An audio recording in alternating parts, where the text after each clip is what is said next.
Hello everyone, সমিতাস ওয়ার্ল্ডে তোমাদের সকলকে স্বাগত। আজকে বানাবো সম্পূর্ণ ভেজ চাউমিন। এর জন্য চাউমিন আমরা 4 জনের জন্য পরিমাণ মতো নিয়ে নিয়েছি। এবার এটিকে গরম জলে আমরা সেদ্ধ করতে বসিয়ে দিয়েছি। আর দেখো এই সাইডে আমি প্লেটে কেটে নিয়েছি লঙ্কা কুচি, গাজর কুচি, ক্যাপসিকাম কুচি, আর ছিল বাঁধাকপি কুচি, আর তার সাথে ছিল ধনেপাতা কুচি, আর ছিল পেঁয়াজ। এরপর চাউমিন সেদ্ধ হয়ে গিয়েছে এবং কড়াইতে পরিমাণ মতন তেল দিয়ে লঙ্কা কুচি দিয়ে নিয়েছি। কেটে রাখা পেঁয়াজ, ক্যাপসিকাম, গাজর এবং বাঁধাকপি কুচি ভালো করে দিয়ে আমরা সামান্য লবণ দিয়ে এটা ভেজে নিয়েছি। সবজিগুলো হালকা ভাজা হয়ে গেলে তার মধ্যে সয়া সস, ভিনিগার দিয়ে নিয়েছি।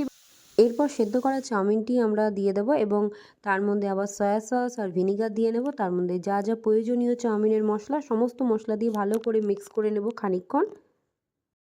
শেষে সামান্য ধনেপাতা কুচি দিয়ে ভালো করে মিক্স করে নিলেই চাউমিনটি আমাদের রেডি।